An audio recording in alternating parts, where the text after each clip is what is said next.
Question answer हम practice कर रहे हैं। आप क्वेश्चन यहाँ पे क्या है कि सही कोड का यहाँ मैं आपको बताना चाहता हूँ। आपके जो पेपर्स होंगे जिसमें आपके करीब 100 क्वेश्चन होते हैं, इसके दो स्ट्रक्चर होते हैं। पहला, आधे क्वेश्चन करीब 45 से 50 क्वेश्चन ऐसे होते हैं जिसके सिंगल आंसर होते हैं, मतलब एक ही आंसर होता है, जैसे कि इस तरह के क्वेश्चन। उसका कोई एक्स्ट्रा आपका मतलब मिलाने तरीका नहीं होता, जैसे इस तरह का।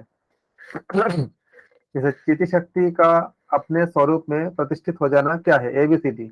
सिंपल आपका सिंगल ऑप्शन क्वेश्चन होते हैं। और लगभग बाकी क्वेश्चन जो होते हैं उसमें से कुछ ऐसे होते हैं जिसमें आपको ऐसे आपका टेबल को आपको मिलाने पड़ते हैं या कोट मिलाने पड़ते हैं। तो कोट मिलाना बहुत आसान होता है क्योंकि यहाँ पे आपका रॉन्ग आंसर एलिमिनेशन मेथड बहुत काम करता है, या करेक्ट आंसर का इंक्लूडिंग करने का मेथड। तो ये आपका आधा आधा बटा होता है। और बाकी आपका जो पैसेज होगा जिसमें जैसे हम लोग अनसीन पढ़ते हैं, कोई एक पैराग्राफ दिया जाएगा, उस पैराग्राफ के बेस पे आपको 10 क्वेश्चन पूछे जाएंगे, 10 क्वेश्चन।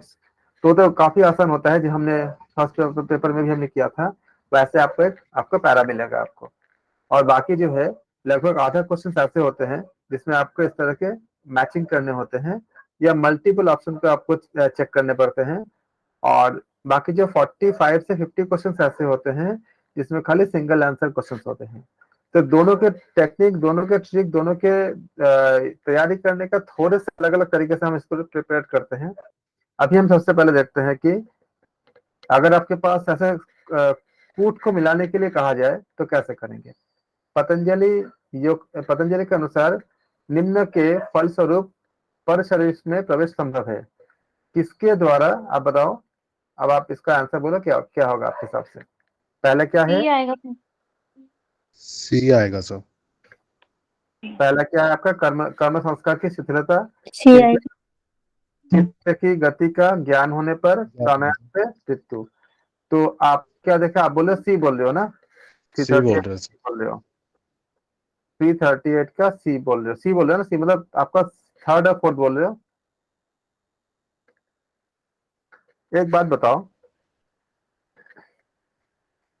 मृत्यु पर किसी के शरीर में हम प्रवेश कैसे करते हैं। पर शरीर में सर सर प्रवेश, बी सी नहीं आएगा। सर, डी होगा। हाँ बस बी यही। होगा सर, सी नहीं। हाँ सर बी आएगा, बी। कर्म बिल्कुल। संस्कार की क्योंकि सर शिथिलता सर और सर चित्त सर की सर गति का ज्ञान होने। आप सी उल्टा कर दिया ना, ऊपर नीचे कर दिया, इसीलिए ये हुआ। हमें लग रहा था ए बी डायरेक्टली है इधर उधर। नहीं नहीं नहीं, देखिए इसी जगह गलती होती है एग्जाम में, वहां तो कोई बोलने के लिए रहेगा नहीं। वहां आप आपका आंसर आता है, मुझे पता है, इसी को आपको देखने होते हैं। मृत्यु तो पॉसिबल नहीं है, तो ऑप्शन चौथा जिसमें रहेगा वो अपने आप कट गया, ये भी कट गया, ये भी कट गया। खाली फर्स्ट और फर्स्ट दोनों में है, खाली चेक करना है कि सेकंड आपका आपका वैलिड है कि नहीं है। सेकंड क्या है, चित्त की गति का ज्ञान होने पर। आप जानते भी हो, आपको सारी चीजें बताया भी गया है पतंजलि योग सूत्र के द्वितीय और तृतीय पाद में, आप लोग जानते ही हो, विभूति पाद इत्यादि में। और आपको सब जगह बताया गया है कि साधन पाद विभूति पाद में सारे अच्छे से। तो क्या हो जाएगा, ऑप्शन बी सही हो।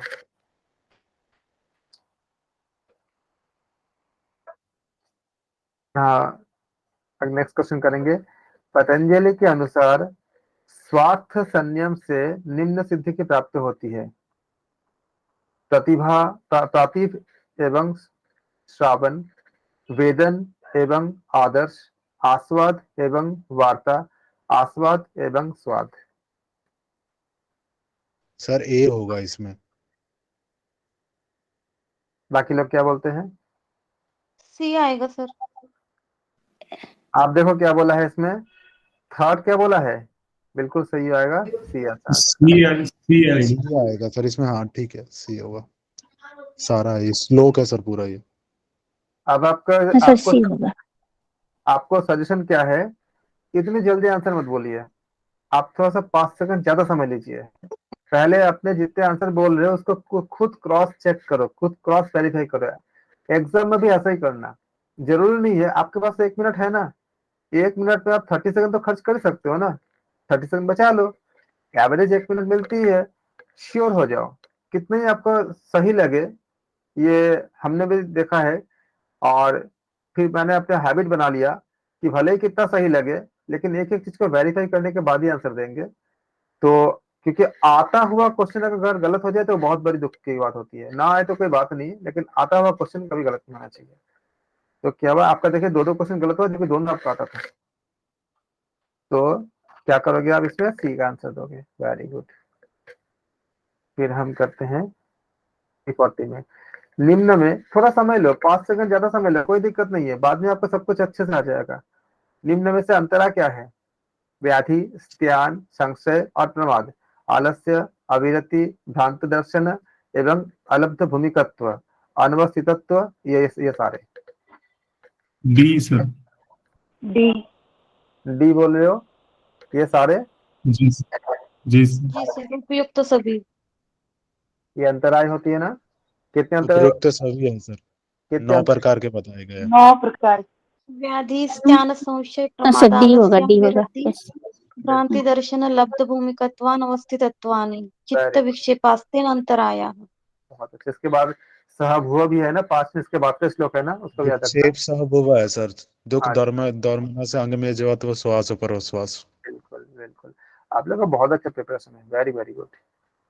और योग सॉरी, ये आपका पतंजलि योग दर्शन और आपका उपनिषद, ये दोनों मिला के करीब करीब 100 से 25 क्वेश्चन बन जाते हैं, लगभग लगभग बता रहा हूँ रफली, सब सारा मिला करके। तो सोचो कि अगर आपने 100 में से 90 क्वेश्चन आपने करेक्ट कर लिया, और फर्स्ट पेपर में अगर आपने मान लीजिए कि 25 भी करेक्ट करके आते हो, मैथ छोड़ के, हम छोड़ मैथ्स को, आपका 115 क्वेश्चन अगर बन जाता करेक्ट करके, तो जानते हो आपका सिलेक्शन कंफर्म हो जाता है, लगभग कंफर्म हो जाती है, आपका जेआरए भी कंफर्म हो जाती है।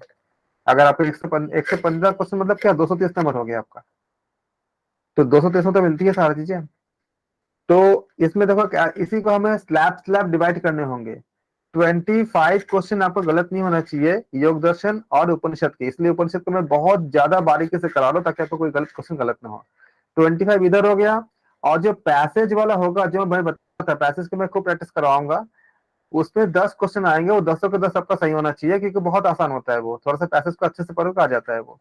तो 90 में से 35 क्वेश्चन आपका डन हो जाता है, लगभग आपका, मतलब मान लो 40% आपका जो इधर डन हो गया, खाली इसको अगर अच्छे से करते हो तो एक स्ट्रैटेजीज बना के चलोगे ना, तो पक्का हो जाते सब चीजें।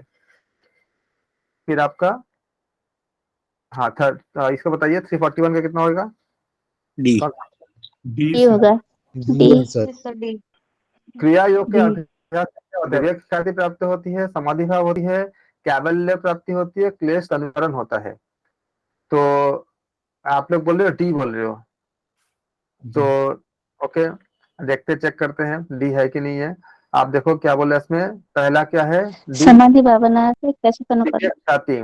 तो क्रिया योग के क्या, क्रिया योग के अभ्यास से कभी विवेक ख्याति के बारे में कहीं बताया गया है? नहीं बताया गया है। तो ये जहां जहां पर है वो कट जाएगा, ये कटा, ये कटा, और क्या बचा आपका? सेकंड, थर्ड, फोर्थ बचा। सेकंड और फोर्थ इसमें भी है, सेकंड और फोर्थ इसमें भी है, हमें इसको चेक ही नहीं करना है यार। ये जो मैं बता रहा हूँ आपको टाइम सेविंग टेक्निक बता रहा हूँ जब हमें पता चल गया कि ए और बी हमें करना ही नहीं है, उस पर सोचना ही नहीं है। बाकी देखो दोनों में कॉमन क्या है, सेकंड और फोर्थ, मतलब दोनों में से तो ये दोनों सही होगा ही होगा।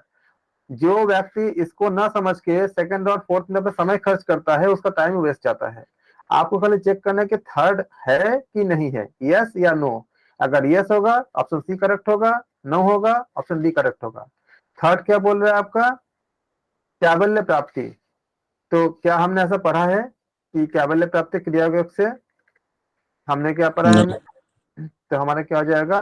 समाधि भाव और क्लेश, क्लेश तनुकरण तो हमने पढ़ा ही है, क्लेश का तनुकरण होती है, तो ऑप्शन डी सही हो जाएगा।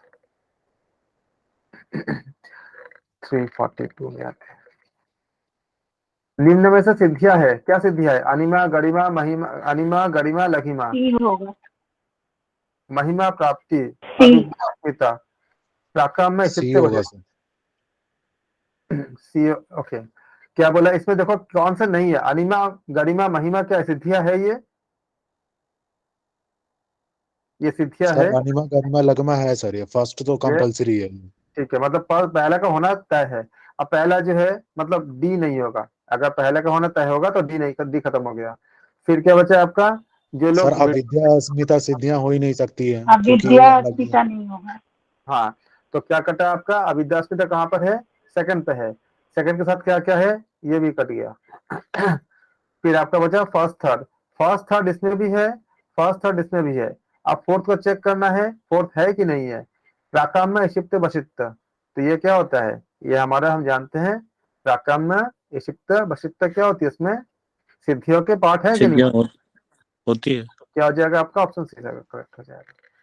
इस तरह से जिन लोगों को मान लो किसी को डाउट भी होता है ना, अगर नहीं भी आता पूरा पूरा, तो इस तरह से आप इसको आपको पा सकते हो, मतलब आंसर तक पहुंच सकते हो। एक आध चीज अगर आपको डाउट होता भी है तो आप ऐसे चेक कर सकते हैं ऐसे। फिर आपका क्या है, आपका निम्न में से क्लेश क्या है, अविद्या अस्मिता क्लेश है, प्रमाण विपर्य क्लेश है, विकल्प निद्रा स्मृति, या राग द्वेष अभिनिवेश। ए आएगा ए। ए आएगा सर। ए आएगा सर, तो क्या अविद्या अस्मिता फर्स्ट है एंड ही, फोर्थ। हाँ अविद्या अस्मिता है ही, पक्का ही है, तो फर्स्ट जहाँ पे नहीं है उसको काट दो, डी खत्म पहले हो गया, डी ये क्या होगा, डी खत्म होगा, डी खत्म हो जाएगा ना। और क्या बोला आपका सेकंड में, क्या बोला, प्रमाण विपर्य और विकल्प निद्रा स्मृति राग द्वेष अभिनिवेश। तो हम क्या बोलेंगे, निम्न में से क्लेश कौन सा बोलेंगे, 343 का ऑप्शन ए करेक्ट होगा। ए ए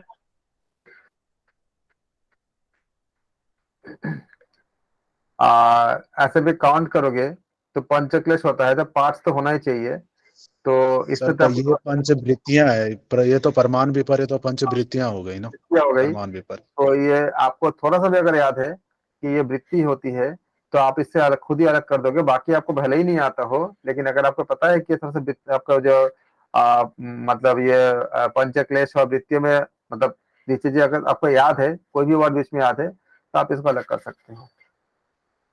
बहुत अच्छे।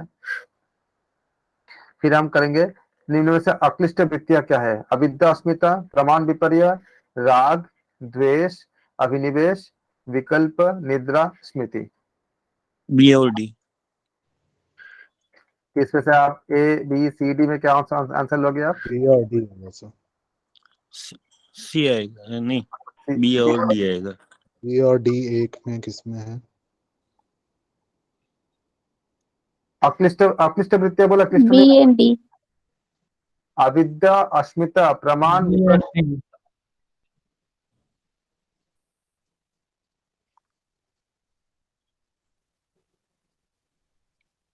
क्या देंगे option A B C D में कौन सा लेंगे बताइए। बी और डी आएगा, लेकिन इसमें कोड ऐसा लग सका ना सर, कोड में नहीं है सर, कोड गड़बड़ हो रहा है ये तो। पता नहीं, इसमें ए बी सी डी लिखना चाहिए था, उसकी जगह फर्स्ट सेकंड थर्ड फोर्थ लिखा हुआ। हाँ कोई नहीं, आप इसे एबीसीडी मान लो, इसको मान लो फर्स्ट मान लो, इसको आप सेकंड, तो सेकंड फोर्थ सी होगा, फिर इसको आप थर्ड मान लो, इसको आप फोर्थ मान लो। सर सेकंड एंड तो फोर्थ सेकंड का फोर्थ ऑप्शन ही नहीं है। हाँ सर सी है यहाँ पे, ठीक है। सी आएगा, सी सी आएगा। क्योंकि आपका क्या होता है, अक्लिष्ट बोला है ना, तो अक्लिष्ट में क्या होती है आपका प्रमाण और विपर्य के अक्लिष्ट होगा,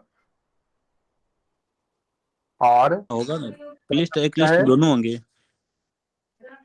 हाँ डिपेंड करता है अक्लिष्ट वृत्तियों में प्रमाण और हाँ विकल्प विद्रा विकल्प निद्रा और स्मृति। तो आप जानते हो ये अगर क्लिष्ट अक्लिष्ट में बताया भी गया है कि अगर ईश्वर को प्राप्त करने में मदद कर रहा है तो ये आपका क्लिष्ट है वरना क्लिष्ट है। निम्न में से वैराग्य है पर एवं अपर, एकेंद्रिय एवं वशीकार संज्ञक, बाह्य और अभ्यंतर विषयक क्षेत्र। डी सर होगा। डी होगा, डी है sir, first and second. D होगा। पर तो है ही पता है, तो पहला देखो ऑप्शन देने वाले में भी चारों में फंस दिया हुआ है। इसके बाद क्या है आपका, क्या होती है, बाह्य और अभ्यंतर होती है। वशीकार संज्ञा वैराग्य में श्लोक ही है ना, तो वो तो क्लियर ही हो गया। हाँ वशीकार संज्ञा आपको श्लोक से पता चलता है, श्लोक में है, तो क्या होगा ऑप्शन, क्या हो जाएगा आपका डी। योग के बहिरंग साधन क्या है, यम और आसन, धारणा एवं ध्यान, प्राणायाम और प्रत्याहार, ध्यान एवं समाधि। यम और आसन, क्या ये बहिरंग है? ये बहिरंग है। तो पहला आपका सी आएगा। सर सी आएगा, फर्स्ट एंड थर्ड। यम सी आसन, आएगा। प्राणायाम, प्रत्याहार। धारणा, ध्यान और समाधि अंतरंग है सर। हाँ, पतंजलि और सूत्र के अनुसार हाँ हम उसी को कर ही रहे हैं, लेकिन कई दूसरी जगह पे जो है प्रत्याहार को आपका सर प्रत्याहार प्रत्याहार को उन्होंने ही माना बहिरंग है, उसमें बीच लिया, को बहिरंग सिर्फ में माना लिया। कई और जगह पे आपका प्रत्याहार को अंतरंग माना गया है, लेकिन ये आपका योग दर्शन के अनुसार यह क्या आपका बहिरंग है। हो गया ये 347। योग के डी आएगा अंतरंग सर डी आएगा, धारणा, ध्यान और समाधि। धारणा, ध्यान, समाधि, फोर्थ डी। डी आएगा। में क्या आएगा आपका? धारणा, ध्यान, समाधि। Very very good.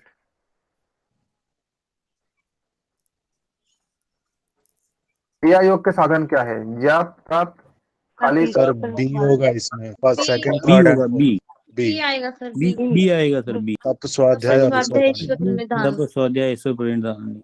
बी बोल रहे हैं आप लोग? नहीं, बी। B for ball. हाँ तो बी तो है, बोल रहा हूँ मैं ना, ये बी ना बोल रहे हो ना, जो मैं टिक किया हूँ बी। Yes B. सेकंड में क्या आपका तप है, और थर्ड में क्या स्वाध्याय है, फोर्थ में क्या आपका ईश्वर प्रणिधान है, और जब तप इसमें कोई भी उल्लेख था ही नहीं इसमें, तो आपका बी हो जाएगा इसमें। बहुत अच्छे। समाधि क्या है? संप्रज्ञात, सी। असंप्रज्ञात। सी सी आएगा होगा सर, सी होगा। आप लोग अच्छे से पढ़ाई कीजिएगा, ठीक है? तो सी आएगा, फर्स्ट, सेकंड, फोर्थ। पर और अपर, सर पर अपर नहीं है, संपर्ज्ञात, पर असंपर्ज्ञात सभी अपर से वैराग्य है ना, ये होगा वो पर नहीं आएगा। पर नहीं एक होगी, और वैराग्य है सर वो। हाँ, और सभी निर्विष होगा। तो संप्रज्ञात, असंप्रज्ञात होगा, सभी निर्विष होगा। में फिर चारों हो जाएंगे ना? चारों नहीं होगा, पर नहीं एक होगा, अपर फोर्थ ही आएगा। वैराग्य है, चारों नहीं समाधि होगा, नहीं। थर्ड नहीं होगा, थर्ड वाला नहीं आएगा सर। बी आएगा, सॉरी सी आएगा, सी। सी आएगा सर, इसका आंसर सी। सी होगा option. C for cat sir. Sorry, वो वैराग्य है, पर और अपर। फर्स्ट, सेकंड और फोर्थ बोल रहे हो, ये वाली ना? जी, होगा first, sir, second yes and sir. पर अपर नहीं पढ़ा आपने, वो तो नहीं होती, इसमें है ही नहीं। संप्रज्ञात, असंप्रज्ञात और सभी और निर्विष। सभी क्या संप्रज्ञात का हिस्सा होता है, निर्विष क्या होती है? असंप्रज्ञात का हिस्सा होता है। पतंजलि के अनुसार प्राणायाम क्या है? बी बाह्य, आएगा इसमें, सर डी आएगा। डी आएगा इसमें। डी आएगा, चारों है सर। बहुत अच्छा। चारों है। बाह्य भी, आभ्यंतर भी, संभवृत्ति भी, बाह्य आभ्यंतर विषयाक्षेपी। ऐसा आपको श्लोक ही है ऑलरेडी, मतलब इसमें आपका सूत्र ही पूरा ऑलरेडी है। पूरा मिला के ही श्लोक ही है सर। हाँ, तो ये आपका डी आज का वेरी वेरी। पतंजलि इसमें ए आएगा। ए आएगा सर, द्वंद्व द्वंद्व भी निघात है सर। पतंजलि के अनुसार आसन, आसन से क्या होता है? दंडाभिघात, सी आएगा ना, सी। लाभ, लाभ। तो सी आपका आएगा। सर एक ही ऑप्शन है। सी आएगा, सी आएगा। स्थिर सुखम आसनम भी। ए आएगा सर, ए आएगा सर, सी नहीं। सी भी आएगा ना, स्थिर सुख आसनम। वो तो व्याख्या है ना मैम, वो नहीं आएगा। सुखा आसनम बोला था ना, सुख लाभ कहाँ बोला है इसमें? वीर लाभ कहाँ बोला है? सुखलाभ नहीं बोला, इससे सुखम आसनम है, ततो द्वंद्व आएगा आसन है, सुख लाभ का तो नहीं बोला ना। आसन स्थिर सुखम आसन, जो जिस भी पोस्चर में बैठने से आपको मतलब आराम से बैठ सकते हो, सुखी होती है, उसको बताया गया है। तो 341 का क्या देंगे? एबीसीडी में कौन सा लेंगे? ए लेंगे सर इसमें। ए लेंगे। यहाँ देखिए कितनी ज्यादा आपका मतलब क्लोज आपका, जैसे एक होती है ना आपका, देखो सुख लाभ से आप लोग कंफ्यूज हो गए थे। वीर लाभ तो कहीं होती नहीं है, उसमें लिखी नहीं है, तो पहले आप इसे काट दो। जो वीर लाभ होती है इसमें डेफिनेशन की वजह से मुझे लगा सुख लाभ हाँ, डेफिनेशन है ना उसकी। हाँ, तो कंफ्यूज हो गई थी मैं। हाँ, फोर्थ आपका जहाँ है कट जाएगा, ये कट जाएगा, ये कट जाएगा। फिर बचा फर्स्ट और थर्ड। थर्ड में क्या आपका आपका सुख लाभ है, तो सुख लाभ तो कहीं मतलब बारे में कोई चर्चा नहीं है, तो आपका पहला होगा। जबकि आसन से दृढ़ता भी होती है, लेकिन इसमें कोई ऑप्शन नहीं है इसमें, तो आपका क्या होगा, दंधा भी, दंदों को सहने की क्षमता आ जाती है, दंधा विकार। दृढ़ता तो उसमें गैरन संहिता के सी अनुसार आएगा। आएगी दृढ़ता। इसके हाँ। पतंजलि जी के अनुसार तो यही आएगा द्वंद्व हाँ, विकार। आपको दावकत मतलब इसमें ये ऑप्शन यही आएगा, वन ही आएगा। लेकिन किसी और ग्रंथ में आपका जो है इसमें ये भी बताया गया, किसी और दूसरे इसमें ग्रंथ ऐसा में। है, गेरंट संहिता में दृढ़ता है। हाँ, और भी कई जगह इसका उपनिषद में सी आएगा, उपनिषद एक में और सी। बताता है। कौन सा? इसमें सी इसमें आएगा, सी आएगा इसमें सर, सी यम आएगा, नियम आसन सी। प्राणायाम प्रत्याहार धारणा ध्यान और समाधि। बहुत फर्स्ट बढ़िया। और थर्ड सी आएगा। बताइए आएगा सर। सर, अष्टांग योग के अंग क्या है? यम नियम आसन प्राणायाम, षटकर्म आसन समाधि। मुझे तो उसे बोल देनी है क्योंकि रिकॉर्डिंग जाएगा तो कोई बाकी लोग जो देखेंगे उनके लिए थी, जो लोग रिकॉर्डिंग देखेंगे। तो पतंजलि योग के अनुसार अष्टांग योग के अंग क्या है? पहला क्या है? यम नियम आसन प्राणायाम, फिर षटकर्म आसन प्राणायाम। तो पतंजलि जी ने कभी षटकर्म का कोई मतलब चर्चा कहीं किया ही नहीं है। प्रत्याहार धारणा ध्यान समाधि, मुद्रा बंध नादानुसंधान। तो मुद्रा बंध इत्यादि के भी बारे में हमको नहीं पता, मतलब हमें वो नहीं मिलता। तो आप ऑप्शन जब काटोगे उसको, रॉन्ग आंसर एलिमिनेशन जब करोगे तो आप देखोगे कि क्या क्या नहीं हो सकता। क्या क्या नहीं हो सकता? क्या सेकंड हो सकता है? षटकर्म के बारे में कोई चर्चा नहीं है तो सेकंड कट जाएगा। और मुद्रा बंध नादानुसंधान ये सब हठयोग प्रदीपिका इत्यादि के हठयोग के ग्रंथ में मिलती है, इसमें नहीं मिलती। तो जहाँ पे सेकंड और फोर्थ होगा काट देंगे उसको। तो सेकंड कहाँ पे? इधर यहाँ पे है, और फोर्थ भी है, ये दोनों कट जाएगा। और इसमें खाली फर्स्ट है और थर्ड है। थर्ड में क्या है? प्रत्याहार धारणा ध्यान और समाधि, ये सब आपका क्या है? अष्टांग योग का हिस्सा होता है। तो ये हमारा ऑप्शन सी हो जाएगा। बहुत अच्छा। कैबल्य क्या होती है? मुक्त, अपवर्ग, समापत्ति, समाधि। कूट में बताया गया आपका फर्स्ट सेकंड। ए आएगा, ए होगा ए सर, आएगा। मुक्ति और अपवर्ग। मतलब आप लोगों ने ना एंड अपवर्ग। पूरा मार्क्स लेके आओगे, मतलब जो 15-20 क्वेश्चन पूछे जाएंगे उसका पूरा पूरा मार्क्स ही लेके आओगे। बहुत अच्छे, बहुत बढ़िया। तो आप कैबल्य का जो शाब्दिक अर्थ आपने पढ़ा है, कैबल्य पाठ भी ऑलरेडी है कि मुक्ति होती है और क्या होती है? अपवर्ग होती है। तो मुक्ति और अपवर्ग सही कुटी हो जाएगा। मिलान करनी है आपका। समाधि ये तो आप अच्छे से कर लोगे, लेकिन मैं व्याख्या इसलिए करूंगा कि जो लोग रिकॉर्डिंग देखेंगे। आप लोग जानते हैं समाधि पाठ में कितने सूत्र होते हैं? 51, 51। 51 इसे मिला सकते हो ना? साधन और इसमें ऑप्शन है विभूति में 55, 55 डी और ऑप्शन सर। केवल्य में 34। बिल्कुल। ऑप्शन क्या हो जाएगा आपका? 34 है सर, वहां से डायरेक्टली मिल जाएगा। डी सर, डी और डो। हाँ, तो आप इसको मिला सकते हो। और जो लोग जिन लोगों को हमेशा का सारे सूत्र जिसको याद नहीं होंगे, तो आप किसी एक से मैच करा सकते हो। अगर आपको याद है कि समाधि में कितने हैं, तो आप क्या करोगे? किससे मिलाओगे? 51 से मिलाओगे। और 51 देखो सा बी होना चाहिए, तो फिर फर्स्ट का बी कहाँ पे लिखी हुई है? फर्स्ट के साथ बी आपका फोर्थ ऑप्शन में लिखी हुई है।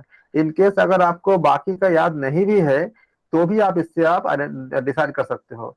इनकेस मान लो कि आपको खाली ये पता है कि किसी और के बारे में पता है, जैसे आपको पता है कि कैबल्य पाठ में 34 आपका सूत्र है, मान लीजिए याद है आपको, तो कैबल्य पाठ के साथ इसका मिला मैच करा दो, तो कितना हो जाएगा? फोर्थ के साथ क्या हो जाएगा आपका? मतलब ए हो जाएगा। तो कहाँ पे दिया है? खाली एक यहाँ पे दिया हुआ है और यहाँ पे दिया हुआ है। तो बाकी आपका ऑप्शन ए भी कट गया, आपका सी भी कट गया। इसके बाद एक और का मिलान करोगे तो आपको डी मिल जाएगा। इस तरह से अगर आपको पूरा अगर नहीं भी पता होगा, आधा भी पता होगा, तो भी आप आंसर तक पहुंच सकते हैं। बाकी लोगों ने जो आंसर दिए हैं, बिल्कुल धन्यवाद, सबको साधुवाद के पात्र हैं और बहुत अच्छे से आप लोगों ने किया। सूची में करेंगे प्रमाण, विपर्य, विकल्प, निद्रा, स्मृति। और दूसरे में क्या है आपका? ज्ञेय वस्तु से भिन्न मिथ्या ज्ञान, ये आपका ए हो जाएगा बेसिकली। बी में क्या? अभाव के ज्ञान का आलम्बन। सी में क्या? यथार्थ ज्ञान।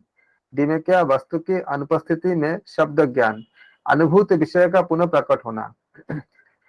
आप बताओ इसमें से कौन सा होगा? डी ऑप्शन हो। डी आएगा सर, डी डी है। अगर क्योंकि सर प्रमाण का डी एक ही आएगा। होता है सर, प्रमाण का यथार्थ ज्ञान ज्ञान आएगा, प्रमाण का यथार्थ ज्ञान। बस बिल्कुल। प्रमाण जो होती है, हम बोलते हैं ना प्रूफ लाओ, तो प्रूफ हम क्या करते हैं? यथार्थ ज्ञान से संबंधित होता है। अगर आपको पूरा नहीं भी आता है तो प्रमाण से तो इसको मिल ही जाएगा। प्रमाण क्या होती है? यथार्थ ज्ञान होती है। यानी पहले का संबंध किससे होगा, सी से सी के साथ होगा। तो फर्स्ट के नीचे सी कहाँ लिखी हुई है, फर्स्ट के नीचे सी डी लिखी हुई है। बाकी का अगर आपको नहीं भी आता है या कोई डाउट भी है तो भी आप आंसर पे पहुंच गए, क्योंकि फर्स्ट के साथ क्या खाली सी का संबंध, सी करेक्ट है और खाली एक ही ऑप्शन में दी हुई है।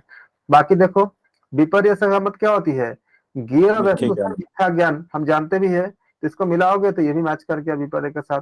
फिर क्या होती है आपका विकल्प, विकल्प क्या होती है, जो विकल्प मतलब क्या होता है, कोई वस्तु के उपस्थिति नहीं होती है लेकिन तब भी क्या होती है, हमें उसके शब्द का ज्ञान होती है।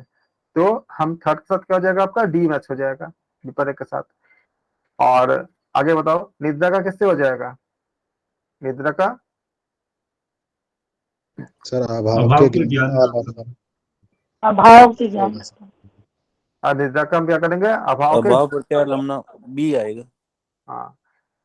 और फिर स्मृति क्या होती है, जो आपने अनुभूत विषय संप्रमोद से समृद्धि, दोबारा याद हो जाना। तो ये दोनों अगर पांचों अगर किसी को याद भी नहीं है तो स्मृति तो पता ही है, मेमोरी होती है। मेमोरी में क्या होती है, जो आपने पहले कभी आपके साथ कुछ हुआ था उसका दोबारा आप याद करते हो। तो अनुभूत जो आपने कभी फीलिंग किया था, कभी कभी मतलब एक्सपीरियंस किया था, उसका दोबारा याद हो जाना। जैसे मान लो कि अगर आपने कभी मेडिटेशन किया है तो उसको बार बार याद करके जो आपको जो वहां पहुंचते हो उस जगह उस सिचुएशन में, वो क्या स्मृति होती है। तो आपको पता है कि पांचवें के साथ ई मैच करेगा, तो पांचवें के साथ ई क्या हुआ, यहाँ मैच कर गया। और बाकी पांचवें के साथ और दो जगह मैच है, तो आपका एक तो कट ही जाएगा, ऑप्शन ए तो कट ही जाएगा। फिर आप इसको प्रमाण के साथ मैच करा दोगे तो आपका आंसर मिल जाएगा। Very good. 356 सुखी दुखी पुण्य अपुण्य, ये बहुत ही इंपॉर्टेंट आपका जो सूत्र है वो भी बहुत इंपॉर्टेंट है, इसका हमेशा याद रखना। सूत्र अगर याद रहेगा तो फटाफट आप पहुंच जाएगा आंसर में। उपेक्षा मुदिता करुणा मैत्री, मैत्री करुणा और मुदिता उपेक्षा, जो आपका जो ऑलरेडी एक सूत्र ही है उसी के साथ सी है। ऑप्शन अगर सुखी के साथ मैत्री आएगा। सी आएगा सी सर। ऑप्शन सी आएगा सर। बहुत ही बढ़िया। आप जानते हो हाँ सी आएगा सर। बिल्कुल, मैत्री करना मुदिता दुखो भाव। जानते हो बिल्कुल। सुखी हम क्या करते हैं, हम फर्स्ट क्या है आपका, दुखी करुणा। हाँ फर्स्ट क्या, पहला क्या है आपका, सुखी है। तो सुखी के साथ साथ हम किससे हम करते हैं, जो सुखी व्यक्ति होते हैं उससे क्या करते हैं हम लोग, मित्रता करते हैं ना, मैत्री करते हैं। ये हो जाएगा। दुखी व्यक्ति कोई होगा तो हम क्या करेंगे, दुखी के साथ हमेशा करुणा, करुणा। करुणा। और जो पुण्यात्मा के साथ क्या करते हैं हम लोग, मुदिता, मुदिता। मुदिता करेंगे। तो क्या हो जाएगा आपका, बी हो जाएगा। और उपेक्षा किससे करेंगे, जो अपुण्य व्यक्ति होते हैं, अपुण्य, उपेक्षा उपन्या। जो लोग बहुत तमोगुणी होते हैं, आप लोग जाते हो उसके साथ 10 साल दूर मतलब आप खुद को, जैसे कहीं अगर झगड़ा चलता है मारपीट चलता है आप लोग जाते हो वहां पे, नहीं जाते हो क्योंकि वो अपुण्य कुछ होगा, तो हम लोग उससे दूर रहते हैं। इससे बहुत अच्छे, तो आप लोगों ने इसको कर लिया। हेतु हान हनवय बहुत महत्वपूर्ण सूत्र है, बहुत ही अच्छा, मतलब इसके मीनिंग के साथ पता ही है आप लोगों को। दुख के निवृत्ति का उपाय, दुख का कारण, दुख निवृत्ति और दुख। सर सी होगा इसमें, सर सी होगा, सी होगा सर। सी होगा, श्योर है? जी बिल्कुल। बाकी लोग बताएं। ए नहीं हो सर बी होगा। हाँ जी बी होगा इसका। डी चेक करो। दुख का कारण 4A ना सर। चलो हम इसको काट देते हैं आंसर को, ए आप लोग खुद मतलब दुख, हेतु मतलब दुख का कारण, हेतु दुख का कारण हान, सी होगा सर। हानोपाय मतलब दुख की निवृत्ति का उपाय। और बी होगा, बी ठीक है, बी होगा, बी होगा। B for Bombay. डी हेय किससे होती है, हेय मतलब क्या होती है, हेय का मतलब दुख होती है ना, दुख। तो हेय के साथ देखा दुख हो जाएगा। फिर क्या आपका हेतु, हेतु का मतलब क्या होती है, हेतु का जो वो दुख का मतलब बोलते हैं ना, दुख का कारण। हाँ हेतु मतलब कारण होती है, तो दुख का कारण क्या का हेतु हो जाएगा। फिर क्या होगा, हान का उपाय, हान का मतलब क्या, उपाय, हान का मतलब होती है आपका दुख निवृत्ति का उपाय। दुख निवृत्ति। तो ये आपका इधर चली जाएगी हान के साथ। और फिर क्या होगा आपका चौथा, हानु का उपाय मतलब दुख निवृत्ति का उपाय। तो ये ये सर बुद्ध दुःख के निमित्त चार का आर्य उपाय सत्य हैं। अच्छा सर ये बुद्ध के हाँ, चार आर्य सत्य हैं। हाँ आर्य सत्य। हाँ बुद्ध के चार सर आर्थिक हाँ हाँ जी मेरी आवाज आ रही है? हाँ जी बोलिए। हाँ आर्य। हानोपाय में अंतिम शब्द उपाय है हाँ हाँ और दुख निवृत्ति का उपाय, इसमें भी उपाय है, बस इस एक चीज को भी पकड़ लिया तो भी चलेगा। हाँ रॉन्ग आंसर एलिमिनेशन में, लेकिन तब भी आप बाद में कंफर्म कर लेना, क्योंकि कभी कभी गलत होती है। लेकिन इससे आपका, अगर आपको पता है कि हानोपाय, अगर ये पता है कि दुख निवृत्ति का उपाय, तो चौथे के साथ क्या हो जाएगा आपका, ए हो जाएगा। तो चौथे के साथ ए किधर है, चौथे का अगर स्लैब को मैच कराओ तो चौथे के साथ एक, खाली एक ही ऑप्शन में मैच करता है, मैट्रिक्स की तरह आप करते हो तो ऑप्शन बी मिलती है। बिल्कुल सही है। रॉन्ग आंसर एलिमिनेशन बहुत काम करता है, बहुत ही काम करता है, खासकर ऐसे क्वेश्चंस में। आपने देखा। हानोपाय उपाय उपाय उपाय दोनों जगह पे है और कहीं पे उपाय है नहीं है। हाँ लेकिन ये डिसाइड करने के बाद भी आप एक बार पूरा का क्रॉस चेक कर लेना, कभी कभी ऐसा होता है कि कुछ कुछ जगह पे फिर मतलब गलती भी हो जाती है। इसलिए एक आइडिया लग गया कि हानोपाय मतलब हान का उपाय है, यहाँ पे दुख निवृत्ति का उपाय है। उसके बाद आप क्रॉस चेक कर लो सारा कि बाकी से मैच कर रहा है कि नहीं कर रहा है, अगर आप डाउट में हो तो बिल्कुल सही है। रॉन्ग मीना जी, आप बिल्कुल सही एनालिसिस करते हो, बहुत बढ़िया। ऑप्शन बी करेक्ट है इसमें। सर हाँ जी पहले एक ऐसी किसी चीज को पकड़ लिया और फिर जैसे आपने कहा कि सारा क्रॉस वेरीफाई कर लो, हाँ दिस इज बेटर देन एक एक एक एक एक करते बैठो और फिर अंतिम में सोचो अरे ये था, है ना? हाँ, क्रॉस वेरिफिकेशन इसलिए बोलता हूँ करने के लिए कि कभी कभी ऐसा नहीं, क्रॉस होता है वेरीफाई करना है, कि लिंक उसी को करना है लेकिन मैं कहती हूँ हाँ जी क्रॉस वेरीफाई तो डेफिनेटली करना है, लेकिन पहली ही क्लिक में मैंने बिठा दिया कि ये मेरा पक्का बैठ रहा है, ऐसे मुझे 99% श्योरिटी है। इसके हाँ बाद मैंने सारे चारों को क्रॉस वेरीफाई कर लिया, तो बिल्कुल, this will take lesser time बहुत कम टाइम देन, लगता है हाँ सबको देन एक एक एक में जबकि मुझे सारे हेय का कौन है, हेतु का कौन है, मुझे नहीं पता है, हाँ हाँ नहीं पता है डेफिनेटली। और पता भी होगा तो तीनों को पहले लगाने बैठूंगी, कौन मैच करेगा, कंफ्यूजन भी हो सकता है, इतने इतना आंसर पेपर लिखते समय कंफ्यूजन बहुत हो जाता है। बिल्कुल तो पहले एक सही चीज को पकड़ लो और उसके हिसाब से बाकी की चीजें फिट बैठ रही है क्या देख लो। बिल्कुल। और ये काम करने में आपको 30 सेकंड से ज्यादा टाइम बिल्कुल नहीं लगेगा। और ये जो आपका जो हर क्वेश्चन का जो एवरेज 1 मिनट का टाइम जो मिलती है, अगर आप 30 सेकंड में आंसर निकाल लेते हो तो ये टाइम आपका एड अप हो जाएगा फर्स्ट पेपर में के कुछ क्वेश्चन का। जैसे कि डीआई के क्वेश्चन को बहुत टाइम टेकिंग लेता है, तो उसके लिए जो है समय आप बचा लोगे, तो उसमें एक क्वेश्चन को एवरेज आप 3 मिनट भी दे सकते हो, अगर आपको यहाँ से आपने टाइम को सेव कर लिया, क्योंकि वहाँ पे 5 ही क्वेश्चन मिलेंगे। तो वहां पे आप ये टाइम अगर सेव हो जाएगा, क्योंकि अगर आपको 30 सेकंड में होने का मतलब क्या है, आपका आपका 100 मिनट की जगह आपने 50 मिनट में कर लिया। तो जो आपने करीब करीब 1 घंटा जो बचाया आपने, वो वहां पे अगर एडअप कर दोगे तो फर्स्ट पेपर भी आपको बहुत अच्छा हो जाएगा। सर इसमें सी होगा सर, सी होगा। क्योंकि सर एक यस सर सर इसमें सी सी होगा, होगा। कि सर सी एक आएगा। श्लोक याद है मुझे, विवेक ख्यातिर विपलवा हानो पाया, तो फोर्थ का डी, हाँ फोर्थ का डी डी सिर्फ एक ही में है, वो है सी में। बाकी सब लोग क्या सी बोलते हो? जी जी सर सर। सी जी होगा। सर, सी जी कंफर्म। सर एक ही। क्रॉस चेक करो एक बार, पक्का सी होगा। सर एक ही मिल रहा है, तो उससे जैसे हेय आपने जो अभी बताया। हेय जो है वो भविष्यकालीन दुख है, मुझे ये कंफर्म है, लेकिन 1 को मैं ए बिठाती हूँ तो 2 जगह पे ए है, ए में और सी में। तो अभी मुझे 4th ऑप्शन मैच करना है, 4 में बी आएगा या डी आएगा। तो हानोपाय जैसे हानोपाय अविद्या संयोग सी अभाव, आएगा सी। नहीं, हानोपाय विवेक ख्यातिर लगेगा। हाँ, विवेक तो ख्यातिर इसलिए वो श्लोक है ऑप्शन ना सी पूरा, जाएगा। विवेक खातिर विपलवा हानो पाया, वो श्लोक ही है पूरा। हाँ ये श्लोक हाँ हाँ, तो फिर क्या लेंगे ऑप्शन? सी सी। सी। आपका क्लास में सी अगर आपको सी लगता है तो सी को क्या करो, फिर आपको बाकी एबीडी में आपको लगा कि नहीं सी आंसर सही होना चाहिए, आप इसको पूरा क्रॉस चेक करो। क्या है, ए फर्स्ट के साथ ए है, फर्स्ट क्या है, है और इसके साथ क्या आपका ए है, आपका क्या दिया है, ए दिया हुआ है। तो क्या हुआ, हेय भविष्यकालीन दुख। फिर क्या है आपका सेकंड के साथ सी है। सेकंड क्या है आपका? हेतु। हेतु मतलब दृष्टा, दृष्टा का संयोग। फिर आप थर्ड, थर्ड के साथ क्या बी दिया है? बी क्या है आपका?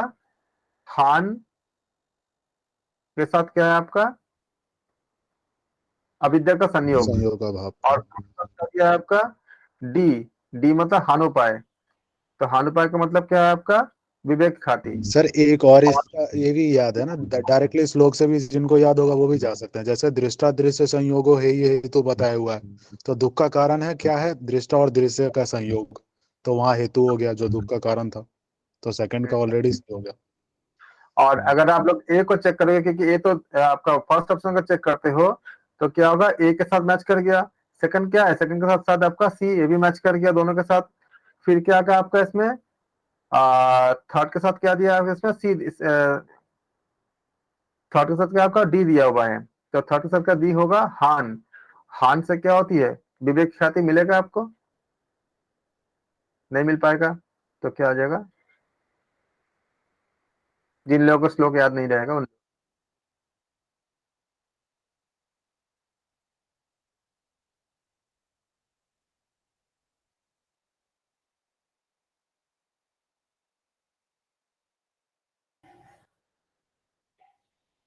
क्लिष्ट वृत्ति, चित्त भूमि, अक्लिष्ट वृत्ति, अंतराय। सर इसमें ए होगा। क्लिष्ट वृत्ति जो होती है वो परमान है। ए होगा। सर ए होगा, मेरी तरफ से ए है। बाकी लोग बताएं।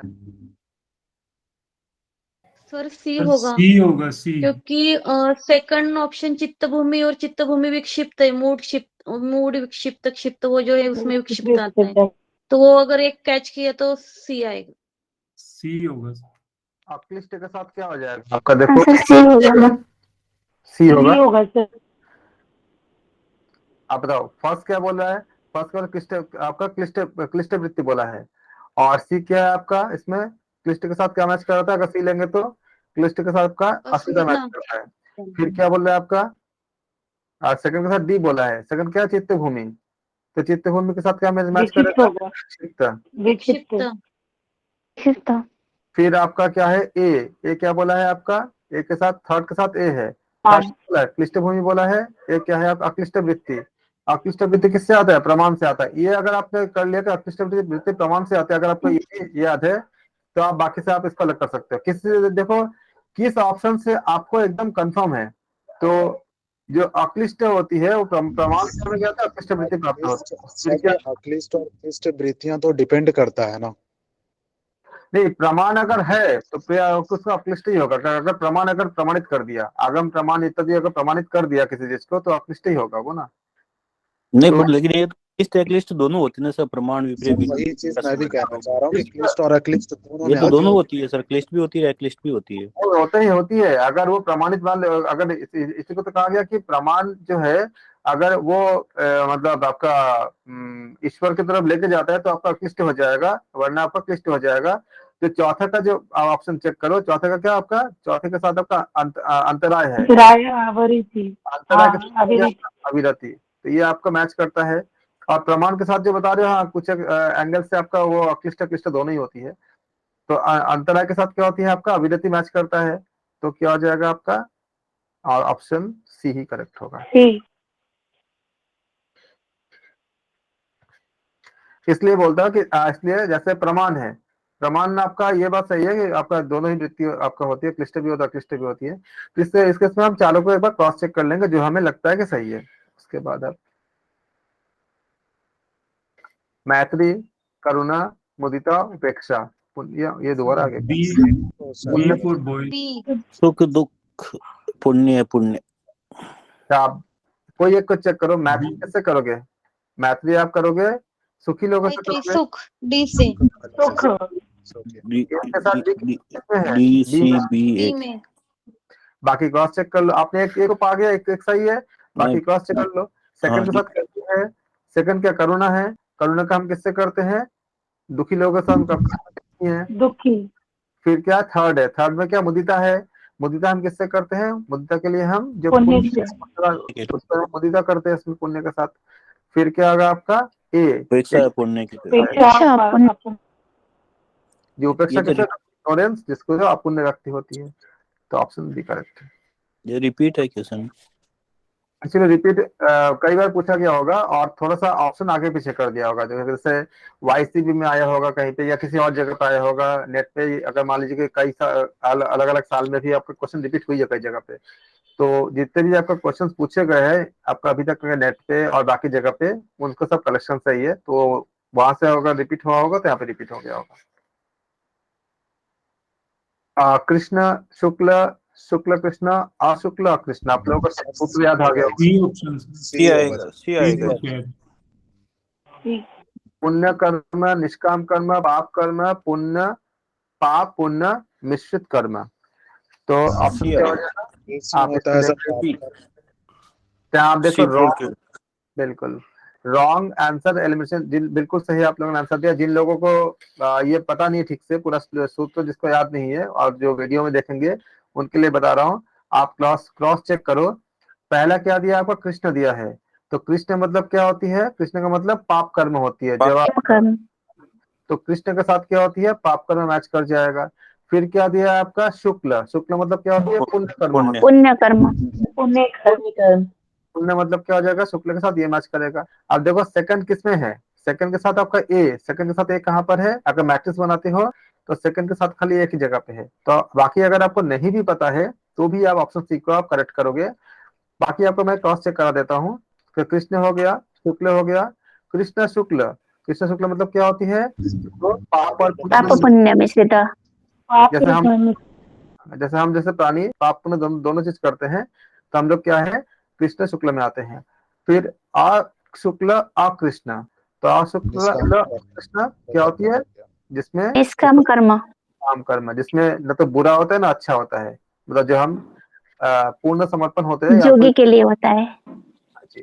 तो फोर्थ के साथ क्या मैच करेगा? फोर्थ के साथ आपका बी मैच कर जाएगा। तो ऑप्शन क्या हो जाएगा आपका? फोर्थ के साथ अशुक्ल अकृष्ण के लिए आपका निष्काम कर्म। तो आप चारों को क्रॉस चेक करोगे तो क्या आएगा? सी ऑप्शन करेक्ट होगा। बहुत बढ़िया, आप लोगों ने बहुत अच्छा किया। ऐसे सारा कुछ करते हो तो समाधि और साधन पाद वाला। समाधि, ये तो बहुत आसान है, बहुत बढ़िया। दोबारा कहीं पूछा गया होगा समाधि पाद, साधन पाद, डी फॉर डॉग। हाँ, अगर आप चेक करते हो आप जानते हो कि जो समाधि पाद दिया है, समाधि में आपका 51 आपका सूत्र होते हैं, तो खाली इसी से मैच करा लो। आप फर्स्ट के साथ देखो बी कहाँ पर है, खाली आपको एक ही मैट्रिक्स बनती है फर्स्ट के साथ बी, तो आपको पता चलेगा। बाकी अगर याद नहीं भी है या कोई भी एक याद है तो उसको मैच करा लो। आपका सेकंड का क्या बोला? सी। सेकंड क्या बोला? साधन पाद। साधन पाद में कितनी होती है आपका? 55 होती है। हालांकि 55 आपका उसमें भी होती है, विभूति पाद में भी आपका 55 भी होती है। और फिर आपका जो है कैबल्य पाद, कैबल्य में आप जानते हो कितनी होती है? 34 होती है। 35 पता है। और बाकी आपका तो पूरा मैच हो गया। विभूति पाद में भी कितनी होती है आपका? 55 भी होती है। यहाँ पे देखना कि दोनों में 55 है, तो आप क्रॉस चेक कर लेना, क्योंकि यहाँ पे आपका ऑप्शन गलत ना हो जाए। तो इसलिए आप जो है इसको देखना कि सी और आपका जो डी है तो मैच करा लेना। आप ऑप्शन डी को पूरा इसका सारा चेक कर लो। बी के साथ फर्स्ट, बी क्या है आपका? 51 समाधिपात करेक्ट है। तो क्योंकि बी के साथ फर्स्ट मैच कर गया खाली डी, तो ऑप्शन डी ही करेक्ट होगा। बाकी आपको चेक करने की जरूरत नहीं है, लेकिन क्रॉस चेक करना चाहोगे तो सेकंड के साथ क्या सी है? तो सेकंड के साथ आपको पता ही है 55 आपका सूत्र होती है। और डी क्या? थर्ड के साथ डी है, थर्ड क्या आपका? विभूति पाद, डी क्या है? 55 सूत्र है। और फोर्थ क्या आपका? कैबल्य पाद आपका 34। इनकेस अगर आपको पूरा सबका याद में नहीं भी है तो भी आप इससे रॉन्ग राइट आंसर को इंक्लूड करने का टेक्निक से आप इसको कर सकते हो। Very good. फिर हम आते हैं 363 में आते हैं। क्या दिया है? समान मित्रा स्मितया, आपका यह पांचवा आपका डी। ओके, मैच करेंगे। इसमें भी आपका ज्ञेय वस्तु से भिन्न मिथ्या का ज्ञान होना। तो आप देखोगे कि जो पहला क्या है? प्रमाण है। तो प्रमाण का मतलब यथार्थ ज्ञान होती है, तो ये आपका सी मैच कर जाएगा। ज्ञान।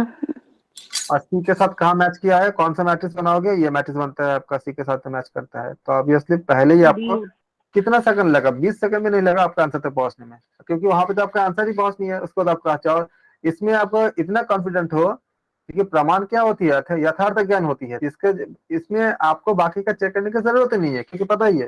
लेकिन तब भी अगर रिकॉर्डिंग में अगर मैं चेक करना चाहूंगा, मैं करा देता हूँ। इसमें सी के साथ आपका प्रमाण के साथ यथार्थ ज्ञान हो गया। फिर आपका क्या बोला है, विपर्य। तो विपर्य क्या होती है, ज्ञेय वस्तु से मिथ्या ज्ञान, इसको कहते हैं जो विपर्य होता है। तो क्या हो जाएगा आपका, इसका एक के साथ मैच कर जाएगा। फिर क्या आएगा आपका थर्ड में विकल्प। विकल्प क्या होती है, वस्तु की मतलब अनुपस्थिति होती है, वस्तु सुनने का अनुपस्थिति जाएगा।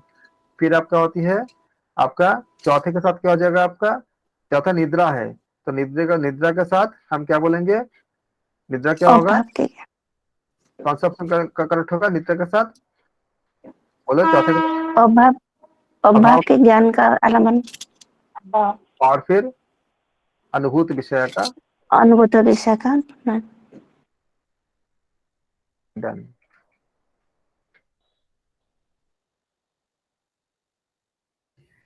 तो आप लोगों ने जो हमें खाली ये देखना था कि कोडिंग को आप लोग कितना अच्छे से कर पाते हो। तो यानी कि जब आपके पास मल्टीपल जब आपका ऑप्शन रहेगा कोडिंग के साथ, आप लोग बहुत अच्छे से बिना किसी दिक्कत के कर लोगे। अब आते हैं सिंगल ऑप्शन में, ये तो आप लोगों से अच्छे से हो जाएगा, आप लोग महारथी मास्टर्स हो।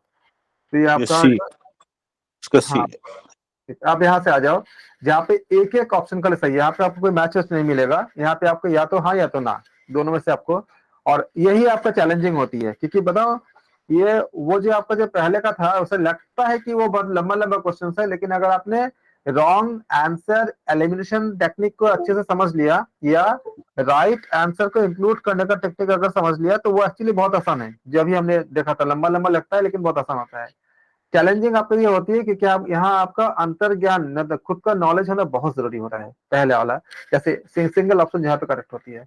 तो योग बी सर, बी आएगा, योग से चित्तवृत्ति निरोध।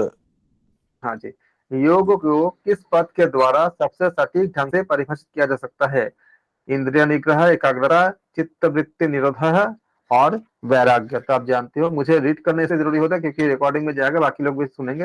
लेकिन आपने बिल्कुल सही आंसर दिया, बहुत बहुत बधाई आप सबको। योगाभ्यासों के अनुसार ये जितने क्वेश्चन से पूछे गए क्वेश्चन है, योगाभ्यासों के अनुसार अथ योगानुशासन बी आएगा, आरंभवाचक। अरे अधिकारवाचक है, एक है अधिकार। सी आएगा सर, अधिकार भी होगा, अधिकारवाचक शायद दोनों भी है। अधिकारवाचक योगाभ्यासों के अनुसार अथ योगानुशासनम, अथ तो आरंभवाचक ही होगा सर, आरंभवाचक ही होगा ना सर, अधिकारवाचक होगा, बी होगा सर, सी ऑप्शन सी। अधिकारवाचक भी जब बोल रहे हो, अधिकारवाचक भी आपका, लेकिन यहाँ पे जो योग शास्त्र में अथ योगानुशासन आरंभवाचक है सर, आरंभवाचक। यहाँ पे आरंभवाचक होगा।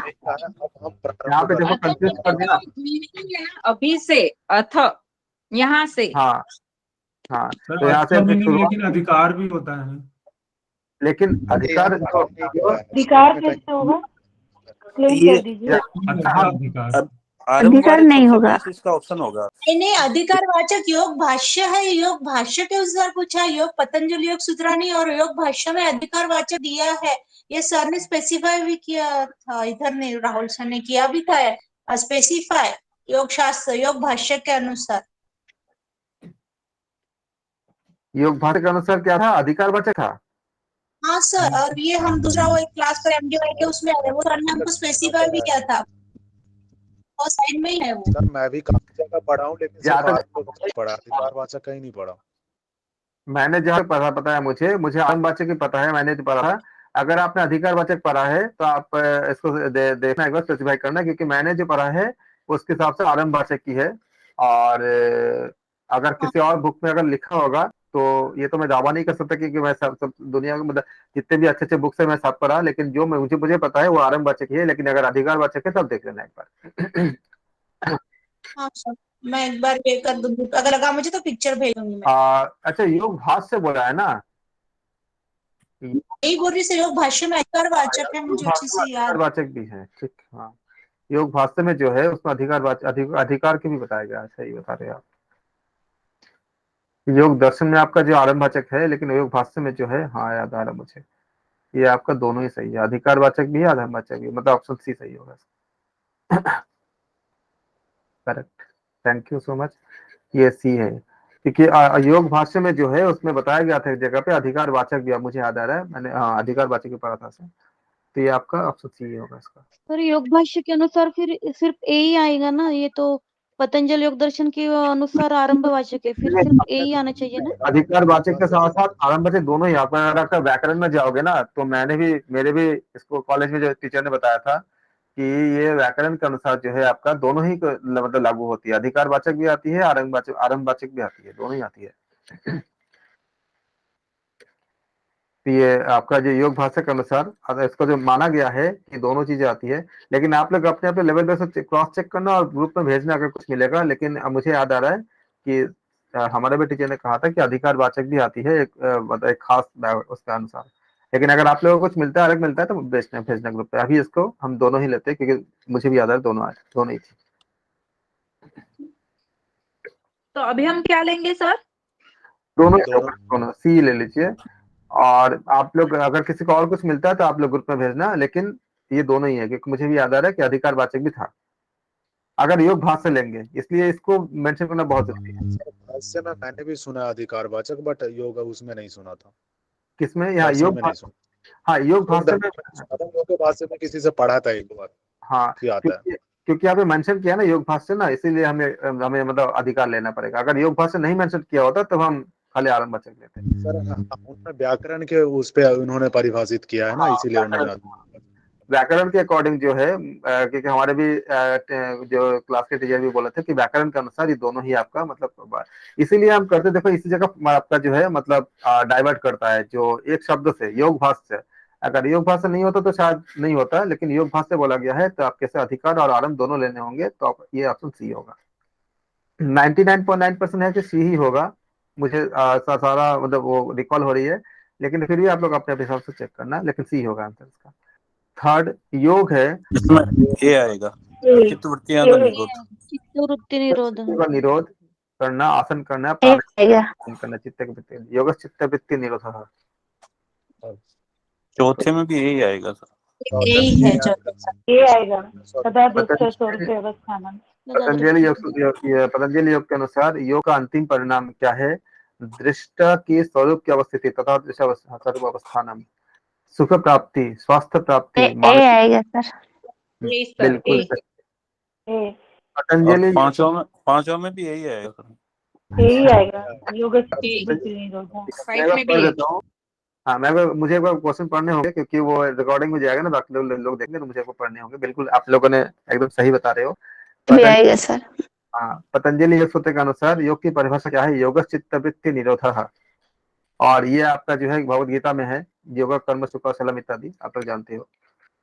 अच्छा, पतंजलि योग सूत्र में क्रमशः डी आएगा, डी आएगा। ओके, मैं बता देता हूँ, बिल्कुल सही है। कुछ जगह पे कुछ आपका शायद दिया हुआ है, कुछ जगह बिहार में, शायद बिहार मुंगेर ऐसा कुछ बुक है जिसमें आपका 196 दिया है, जो विभूति पाद में आपका एक शायद विवेकानंद का कुछ ऐसा कुछ है, मैंने पढ़ा था। उसमें आपका जो है एक विभूति पाद में एक श्लोक को एक साथ लिया गया था, लेकिन अभी आपको जो मान्यता प्राप्त है वो 195 ही है, और मैंने ऐसा नहीं देखा कहीं पे भी 195 और 196 दोनों दिया हो। तो लेकिन हमारे जो गीता प्रेस के बुक है उसमें 195 ही दिया है, और इसके लिए आप इसको 195 ही लेंगे। इसमें ऑप्शन डी सही है। पतंजलि योग सूत्र क्या है? एक तत्व, बहुत इंपॉर्टेंट है, बहुत इसमें 26 तत्व है ना, 26 तत्व ईश्वर को मानते हैं ना। एक तत्ववादी, द्वैतवादी, बताओ आप लोग क्या लोगे इसको? एक तो नहीं है, काट दिया। द्वैतवादी। बी सी डी क्या बोलोगे? डी बोले सर। D for boy. हाँ sir, B for dog, D for boy. D for dog बोल रहे हो? बी फॉर बॉय, नहीं बी फॉर बॉय। बॉय ये त्रैतवादी है, चेक करना। द्वैतवादी सर, दो वादी। त्रैतवादी आप चेक करना ईश्वर और सर एक और कौन है? आप चेक करना अच्छे से। ईश्वर है आपका इसमें। आप हम जो 26 तत्व पढ़ते हैं जो आपको जो बताया गया है, लेकिन एक तो ईश्वर को दर्शन में एक प्रकृति को मान ईश्वर के को बताया गया ना, ईश्वर को माना गया ना, प्रकृति पुरुष ईश्वर तीनों को बताया गया ना। हाँ ठीक है सर, क्लियर है, क्लियर। प्रकृति पुरुष ईश्वर को माना गया ना, एक प्रकृति है, पुरुष है और 26 में ऐड किया है। तो इसलिए जो है आप देखो, आप लोग जानते तो सारा चीजें, लेकिन देखो त्रैतवादी किसी ने नहीं बोला ना, किसी में आपको फंसा देता है। सर क्लियर नहीं था वो पुरुष वाला, एक क्लियर नहीं था। कोई बात नहीं, इसमें आप लोग इसको याद करना। कैसे कहाँ समझ में आता है पतंजलि योग सूत्र में हाँ कि ये जी, त्रैतवादी है ऐसा? ऐसे बताते पतंजलि योग नहीं। सूत्र, जब योग दर्शन सूत्र पढ़ते हैं तो यहाँ पे ऐसे समझ में नहीं आता। मैं तो भी एक तत्ववादी बोल रही थी मैं भी। नहीं कोई नहीं, एक्चुअली ईश्वर समझ में कैसे आएगा? ईश्वर को तो वो मानते हैं ना। एक होती है प्रकृति, फिर होती है पुरुष, फिर होती है ईश्वर। जब पढ़ा था तो बहुत द्वैतवादी है, तो सांख्य इनको दर्शन तो प्रकृति पुरुष सदेश्वरवाद को भी मानना कहेंगे है। क्या? हाँ किसको?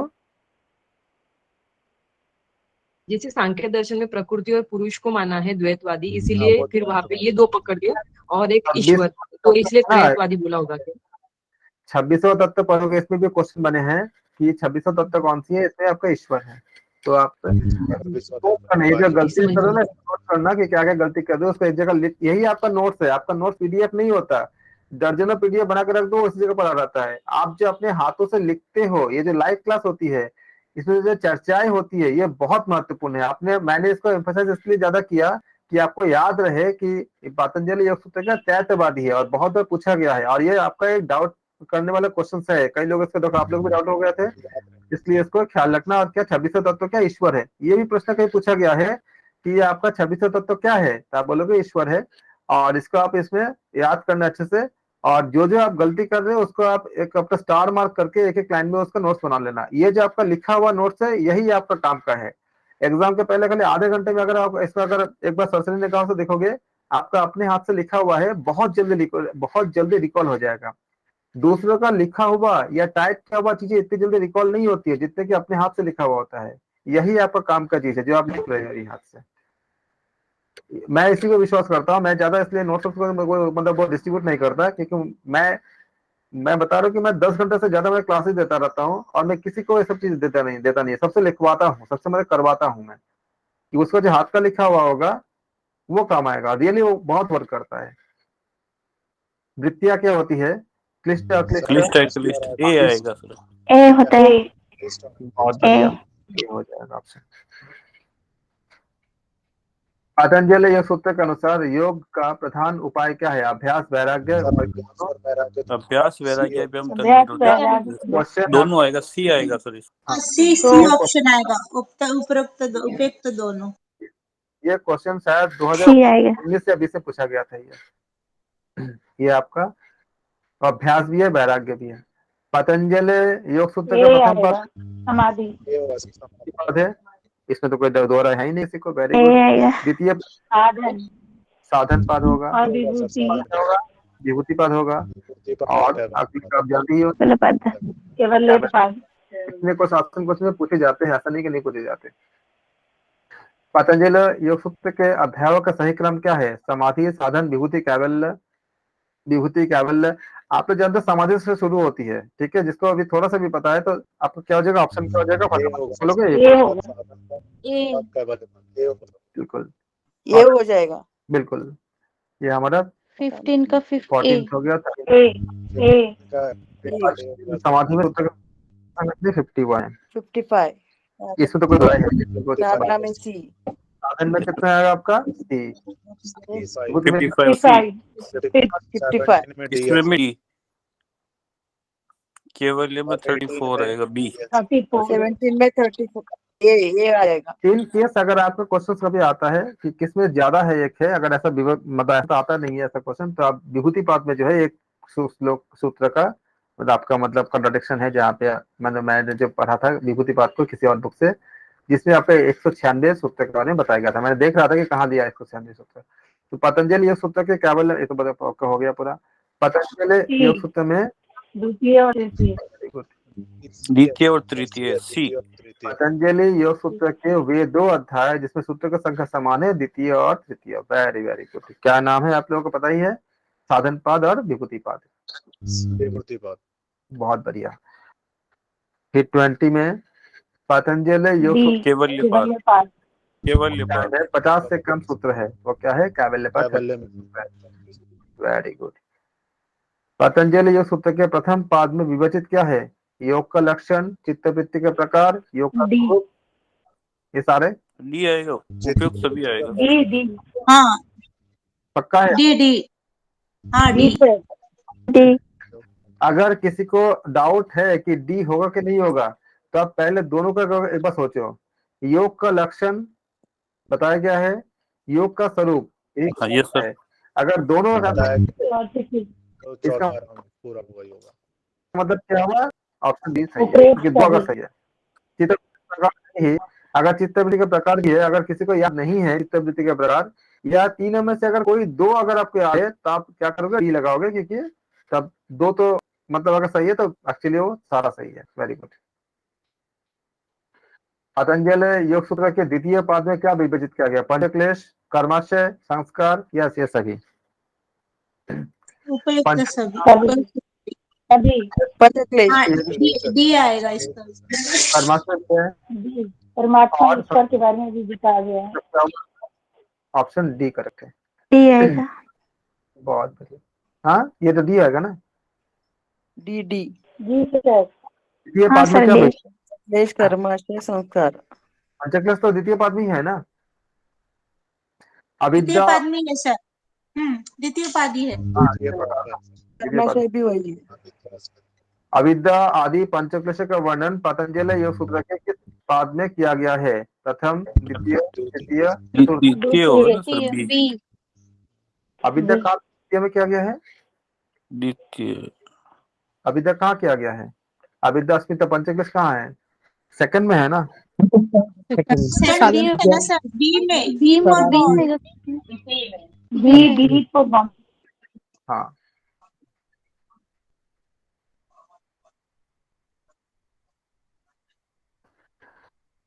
आसन एवं प्राणायाम को पतंजलि योग सूत्र के किस अध्याय में परिभाषित किया गया है, समाधि, साधन, विभूति, कैवल्य। साधन। बिल्कुल सही है। स्थिर सुखम आसन। और प्राणायाम को, प्राणायाम के सारे आप सूत्रों के याद रखेंगे, वो बहुत महत्वपूर्ण है, जो द्वितीय पाद में बताया गया, साधन पाद में। मतलब समाधि पाद के अनुसार निर्विद समाधि का प्रधान उपाय क्या है, संस्कार, प्रज्ञा, डी सर, सर्वनिरोध। आप सबको डी बोलेंगे। जी सर। तस्यापि निरोधे सर्वनिरोध। हाँ सर। हाँ वही है डी। सुख भोग संबंधी सामग्री विवेक दृष्टि से क्या होती है, दुख, सुख, आनंद, मुक्ति।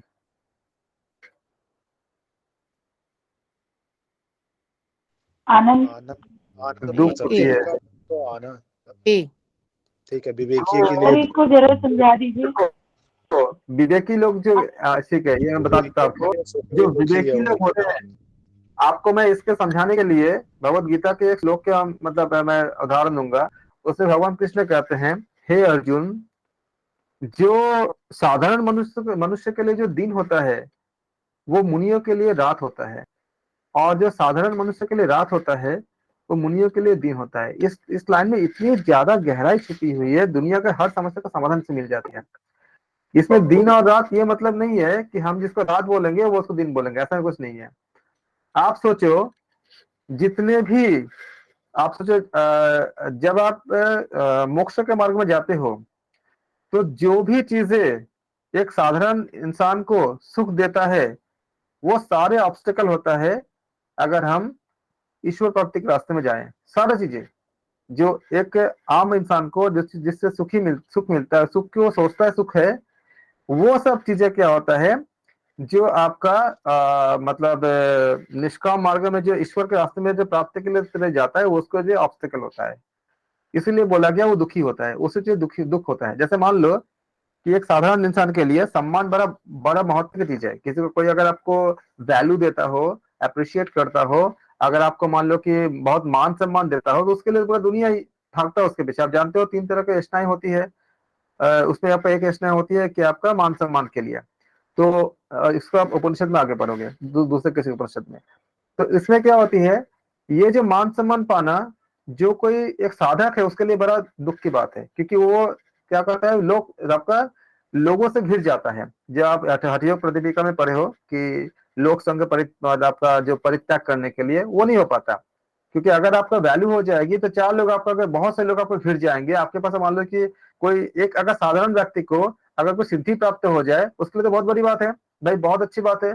लेकिन वही सिद्धि जो एक योगी है, जो साधक है, जो अपने आप को अंतर्मुख में पूरा विलीन करने की प्रोसेस पे है, वो बाहर किसी से बात नहीं करना चाहता, लेकिन उसकी अगर सिद्धि रहेगा तो 10 लोग उसके पास आकर के, कि उसके कल अगर ऐसा सिद्धि हो कि वो किसी को टच कर ले तो वो उसका सारा बीमारी ठीक हो जाए। मान लो ऐसा किसी को सिद्धि मिल गया, ऐसा बहुत लोगों को है भी, तो मिलता भी है। तो अगर किसी को मिल गया, अब उसके साथ क्या है, संकट क्या होता है कि अगर कोई आता है उनके पास है और बोलते हैं कि मेरे ये दुख दूर कर दो, तो एक जगह बताया गया है कि अगर वो नहीं करते हैं तो क्या करेंगे, क्या कहलाएगा वो सही नहीं है, क्योंकि लोगों की मदद करनी चाहिए, लोगों की सेवा करनी चाहिए। और अगर करने को जाते हैं तो उनका जो पूरा जो आपका जो जो उनका जो साधना जो क्रम है वो आपका व्याघात होती है।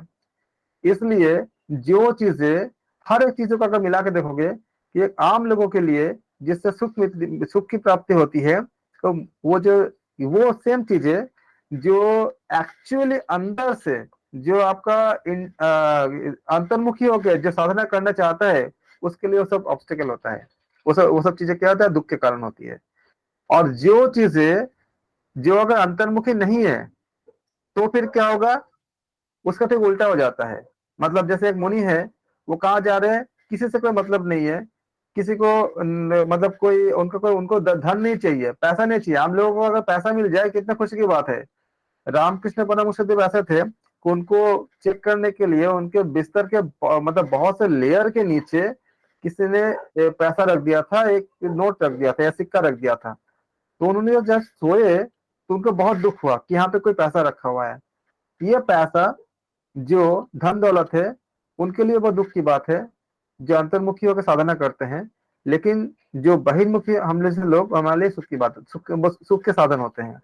इसीलिए बताया जाता है इसमें कि जो विवेक के दृष्टिकोण से, विवेक मतलब विवेक का अर्थ होती है, कल हम बता रहे थे ना उपनिषद में कि त्याग पूर्वक जो भोग करने की बात कर रहे थे, तो जब हम अटैचमेंट और डिटैचमेंट सबसे जब ऊपर उठते हैं, जब हम शून्य में जाते हैं, जब हमारे इससे दोनों से ही जब हमारा कोई संबंध नहीं रहता, तो विवेक प्राप्त होती है।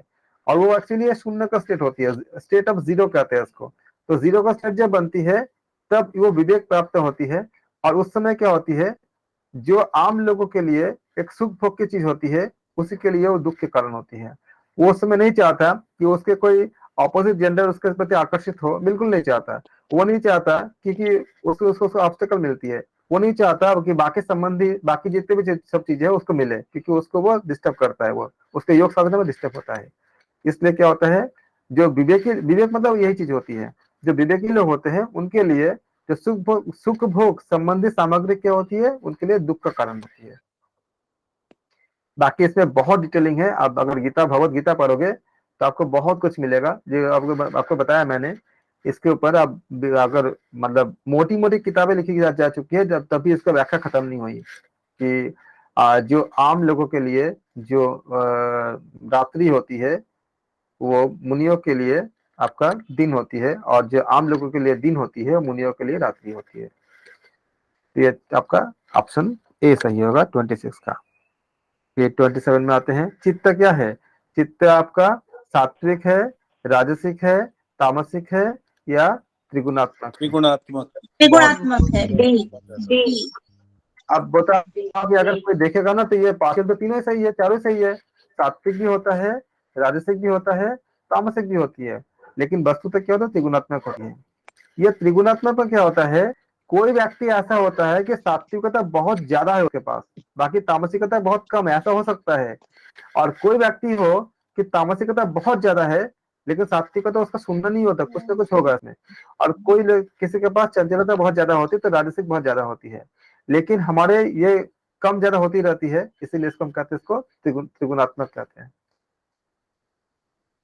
तो सात्विक हम क्या है, हम त्रिगुणात्मक में आते हैं, तीनों गुणों से हमें मेरे अगर आपके पास हमारे पास तामसिक नहीं होगा तो हमें नींद नहीं आएगा। नींद इसलिए आती है क्योंकि तमोगुण होती है। और देखोगे जो जितने बड़े योगी होते हैं उनको निद्रा की आवश्यकता बहुत कम हो जाती है, क्योंकि उनमें तमोगुण की मात्रा कम हो जाती है। तमोगुण का भी आवश्यकता होती है। अगर आप इसको कॉन्सेप्ट ऑफ जीरो को जब थ्योरी को पढ़ोगे तो तामस का भी अपना रोल होता है, और तामस की भी पूजा होती है, और तामसिकता का भी, लेकिन उसका एक चैनलाइज करनी होती है कितनी मात्रा में, क्योंकि तमोगुण नहीं रहेगा तो मृत्यु ही नहीं होगी। अगर मृत्यु नहीं होगा तो सोचो कि इतने सारे हम कैसे जीवन कैसे आपका मतलब नया जीवन कैसे आएगा, जगह ही नहीं मिलेगा। इसलिए उनका बहुत ज्यादा रोल होती है इसका। अगर आप दर्शन को और चीजों को पढ़ोगे तो आप देखोगे कि तमोगुण का रोल होती है बहुत ज्यादा, लेकिन किस मात्रा में, कैसे, किस तरह से, ये आप वहां पे विवेचना की बहुत बातें हैं, और बहुत डिटेल चर्चा है इसके ऊपर। सर आपकी बात है, पर सर जो योगी होते हैं उनमें तो, जो पूरे योगी होते हैं उनको तो अपने आप ही वो बॉडी विलीन कर सकते हैं पंचतत्व में, तो उनके पास तो वो तो उनके जो विलीन करते हैं एक्चुअली क्या करते हो, सुषुम्ना में चले जाते हैं। मैं उस दिन बता रहा था आपको कि ये जो बॉडी से विलीन करने की बात होती है, इसको आप जब ध्यान के में बहुत अच्छे से पढ़ोगे तो सुषुम्ना में प्राण को स्थापित कर देते हैं, और जब सुषुम्ना में जो प्राण को स्थापित कर देते हैं तो वो आपका तीनों गुणों उनके लिए लागू नहीं होता। ये उनके लिए लागू होता है जो हम साधारण लोग हैं, या अभी तक हम जो लोग इस रास्ते में चल रहे हैं, जो मंजिल तक नहीं पहुंचे, उन लोगों के लिए। वो जो जिसके बारे में बात कर रहे हो वो तो ऐसे होते हैं जो इंसान खुद के अपने प्राण को जो सुषुम्ना में स्थापित करने की क्षमता प्राप्त कर चुके हैं, उनकी बात ही नहीं है। तो बाकी वो जो आप जो बता रहे हो वो उस लेवल के योगी होते हैं, उनके लागू नहीं होता।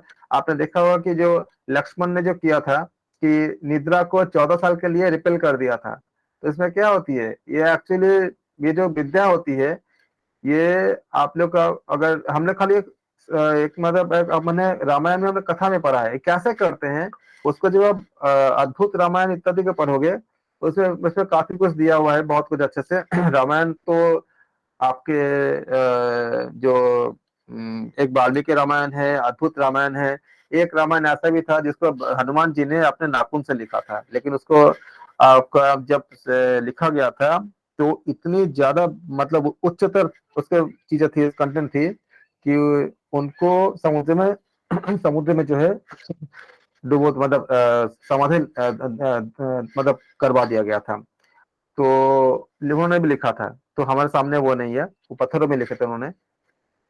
तो ये आप जो बता रहे हो उसमें यह है कि लक्ष्मण जी के पास जो विद्या थी, मतलब वो चीज पाए थे कि हम सुषुम्ना में कैसे किस तरह से अपने आप को स्थापित करते हैं, उसी को सीखना था। और उसके बाद बातें में इसके जो विस्तार से आप अगर कभी ऐसे रामायण को पढ़ते हो तो उसमें आपको मिलेंगे बहुत चीजें। तो कौन सी समाधि श्रेष्ठ है, संप्रज्ञात, असंप्रज्ञात, विचारानुगत या आनंद? असंप्रज्ञात बी। श्योर हो? असंप्रज्ञात बी। Yes sir, sure. 29 का क्या होगा आपका? संप्रज्ञात समाधि के संबंध में क्या सही है? चित्त के उपयुक्त तो सभी होना चाहिए सर। ओके, हम देख लेते हैं संप्रज्ञात समाधि के संबंध में सही क्या है। चित्त की एकाग्र भूमि, राजस की वृत्ति निरोध, तामस वृत्ति निरोध, या ये ऑप्शन डी सही है ना सबके हिसाब से? डी हो, हाँ डी सर। संप्रज्ञात समाधि के निम्न चरण ये आएगा सर इसमें। बहुत बार तर्क, विचार, आनंद, अस्मिता। जिन लोगों को सूत्र याद है उन लोगों के लिए तो बहुत आसान है, बहुत ही आसान है। तो क्या था आपका? वितर्क, विचार, आनंद, अस्मिता। ए अस्मिता संप्रज्ञात। आप लोगों को मैं एक सजेशन देता हूँ, डेली ना एक पाठ को, मतलब जैसे आपका जो चार आपका जो पाठ है, एक जैसे आपका समाधि पाठ हो गया, इस तरह से एक पाठ को डेली आप जो मतलब अच्छे से मतलब क्या रीड करते जाओ। जैसे कि आप याद नहीं करते, डेली अगर एक बात करोगे ना तो सारा चीजें आपको अच्छे से हो जाएगा। जिसके पास जिसका अच्छे से रेडी है वो चारों पार्ट रेडी कर ले, और जिन्होंने अभी तक रेडी अच्छे से नहीं किए हैं तो आपके पास जो गीता प्रेस की जो छोटी सी बुक आती है उसको आप एक बार मतलब रीडिंग जरूर करें रोज। ये आपका बहुत अच्छा हेल्प करेगा, बहुत ही ज्यादा अच्छा हेल्प करेगा। क्योंकि ये अगर आपको मान लो सूत्र आपको याद नहीं है, लेकिन सूत्र को अगर आपने ऐसे रट के रखा, पढ़ के रखा है, तो जो ऑप्शन आएगा ना सामने ना, तो तब आप इसको निकाल लोगे। विवेक ख्याति चिन्ह कहाँ होती है? क्लेश में, कर्म में, संस्कार में, ये सारे में। उपयुक्त सभी उपरोक्त सभी डी। क्लेश में भी होते हैं, क्लेश कर्म संस्कार में से भी होता है, ये सारी होती है। Very very good. विवेक ख्याति की स्थिति को संज्ञा दी जाती है क्या? धर्ममेध समाधि। बहुत इंपॉर्टेंट है भाई। विवेक ख्याति की स्थिति को संज्ञा दी जाती है किसकी? धर्ममेध समाधि, आनंद अनुगत समाधि, वितर्क अनुगत समाधि, या इनमें से कोई नहीं? धर्ममेघ समाधि। बाकी लोग क्या बोलेंगे?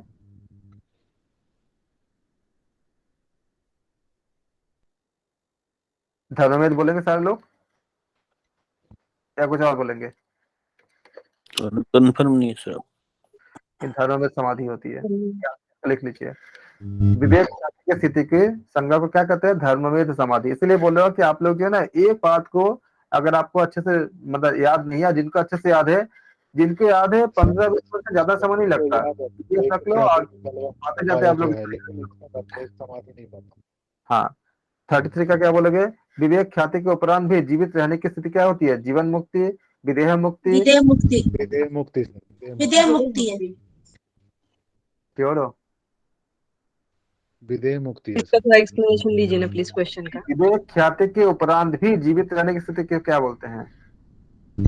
सर विदेह मुक्ति। सर उसकी व्याख्या कर दीजिए क्या बात? विवेक ख्याति के उपरांत विवेक ख्याति जब प्राप्त हो जाती है, उसके बाद जो जीवित रहते हैं उसको हम क्या बोलते हैं? जीवन मुक्ति या विदेह मुक्ति? मुक्ति तो नहीं है, और ऊपर तो कोई नहीं भी नहीं है, दोनों गलत है। इन दोनों को जीवन मुक्ति होगा फिर, क्योंकि विदेह मुक्ति में तो पूरा देह ही ये हो जाता है, ए होना चाहिए। शरीर कहते हुए होता है मुक्ति उसमें, विदेह मुक्ति का अर्थ। हाँ, क्या बोल रहे हैं आप? सर विदेह मुक्ति का मैंने जितना पढ़ा है कि शरीर का रहते हुए मुक्त हो जाना, जैसे राजा विदेह मुक्ति सही है। जो जनक राजा जो थे ना, वो तो आपका जो है उसको वैद ही कहते हैं उनको। मैंने आपको बारे में एक बार बोला था, सजेस्ट किया था कि आप लोग पढ़ना जनक राजा के बारे में। सीता जी के जो पिताश्री थे, तो उनसे ज्ञान प्राप्त करने के लिए आपका देवता और दूसरे ज्ञानी पुरुष आते थे, तो उनको वैद ही कहते थे। अब बताओ कौन सा ऑप्शन होगा? विवेक ख्याति के उपरांत भी जीवित रहने की स्थिति को।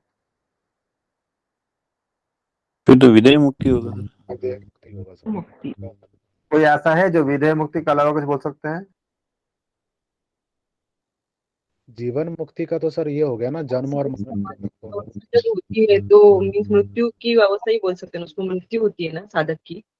सर विवेक ख्याति के बाद जीवन मुक्ति होना, क्योंकि विवेक ख्याति के बाद पूरी समाधि प्राप्त नहीं हुई है। विदेह मुक्ति में वो पूरा मुक्त हो चुका है। विवेक ख्याति के बाद भी कुछ बचा है, इसलिए जीवन मुक्त लग रहा है।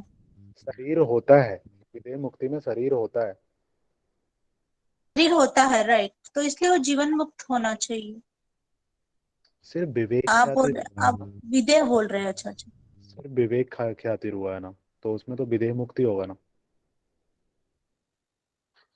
विवेक ख्याति के उपरांत जीवित रहने की स्थिति को, जब विवेक ख्याति प्राप्त हो चुकी है, जैसे कि जनक राजा को था कि वो प्राप्त हो चुका था, तो वैद ही कहते थे, तो उनको स्थिति प्राप्त हुई थी, तो उस हिसाब से विदेह मुक्ति बहुत ज्यादा वो मुक्त होते हैं। शरीर में है लेकिन वो सर पतंजल योग दर्शन में जीवन मुक्ति वर्ड है ही नहीं ना, जीवन मुक्ति का कोई शब्द ही नहीं है योग दर्शन।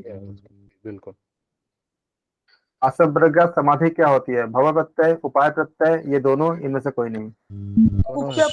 दोनों सी। अपर वैराग्य में साधक क्या होता है? वितृष्ण, विषय वितृष्ण, निस्पृह, ये दोनों, या कोई नहीं? विषय वितृष्ण ए होना चाहिए। ए होना चाहिए सर, विषय वितृष्ण से करके है कुछ। निष्क्रिय नहीं होता है? उसको स्प्रिया होता है क्या? सर का इस श्लोक में आया नहीं है निष्क्रिय। इस श्लोक में तो विषय शब्द तो है ही नहीं ना श्लोक में। विषय है ना, विषय वितृष्णस्य वशीकार संज्ञा वैराग्यम।